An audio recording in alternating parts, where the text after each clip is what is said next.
एक छोटा सा गांव जो घने जंगल के किनारे वाक़ है, जहां देहाती अपनी रोज़मर्रा की ज़िंदगी के कामों में मसरूफ़ हैं और सिया जंगल के अर्द गिर्द एक पुरस्रार फिज़ा है। एक घना जादुई जंगल जहां लंबे दरख्त खड़े हैं, ज़मीन पर धुंध फैली हुई है और एक पुरस्रार रोशनी इस बात की निशानदेही करती है कि इसके अंदर जादुई मखलूक़ात मौजूद हो सकती है। परियों का जंगल कहते थे लोग कहते थे कि इस जंगल में छोटी छोटी खूबसूरत परियां रहती हैं जो जंगल को जिंदा रखती हैं और उसकी हिफाजत करती हैं। लेकिन जैसे जैसे वक्त गुजरता गया, लोग परियों के वजूद को भूलने लगे और जंगल को भी नजरअंदाज करने लगे। एक दिन एक नन्ही लड़की ज़ैनब, जो अपने गांव के करीब ही रहती थी, जंगल में खेलने चली गई। वो बहुत तजस्सुस भरी लड़की थी, हर चीज में दिलचस्पी लेती थी। जंगल में घूमते हुए इसकी नजर एक चमकती हुई चीज पर पड़ी। ये एक छोटा सा सोने का सितारा था जो एक दरख्त की जड़ में फंसा हुआ था। ज़ैनब ने सितारे को निकाला और हैरत से देखा कि जैसे ही इसने सितारे को छुआ, एक रोशनी की लहर उसके अर्द गिर्द फैल गई। इसी लम्हे सामने से एक छोटी सी परी नमूदार हुई जो शानदार रोशनी में चमक रही थी।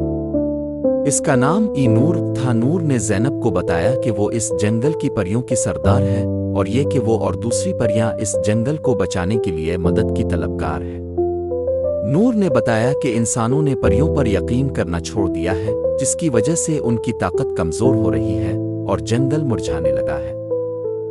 ज़ैनब ने वादा किया कि वो परियों की मदद करेगी। नूर ने इसे एक खास मिशन दिया। तुम्हें अपने गांव के लोगों को दोबारा परियों की कहानियां सुनानी होंगी और उन्हें यकीन दिलाना होगा कि हम वाकई मौजूद हैं। ज़ैनब वापस अपने गांव आई और उसने अपने दोस्तों और ख़ानदान वालों को परियों की कहानियां सुनाना शुरू कर दीं। वो उन्हें परियों की खूबसूरती, उनकी नरमी और जंगल के तहफ़्फ़ुज़ के बारे में बताती। आहिस्ता आहिस्ता गांव के लोग ज़ैनब की बातों पर यकीन करने लगे और जंगल का ख्याल रखना शुरू कर दिया। चंद हफ्तों बाद ज़ैनब ने दोबारा जंगल का दौरा किया। जैसे ही वो वहां पहुंची, इसने देखा कि जंगल पहले से ज्यादा सरसब्ज हो चुका था। नूर और बाकी परियां खुशी से चमक रही थीं। नूर ने ज़ैनब का शुक्रिया अदा किया और कहा कि इसने परियों की दुनिया को दोबारा जिंदा कर दिया है। कहानी का इख्तिताम यूं हुआ कि ज़ैनब हमेशा के लिए जंगल की दोस्त बन गई और लोगों ने दोबारा परियों पर यकीन कर लिया। अब हर कोई जानता था कि जंगल की हिफाजत करना सिर्फ इंसानों की ही नहीं, बल्कि परियों की भी जिम्मेदारी है।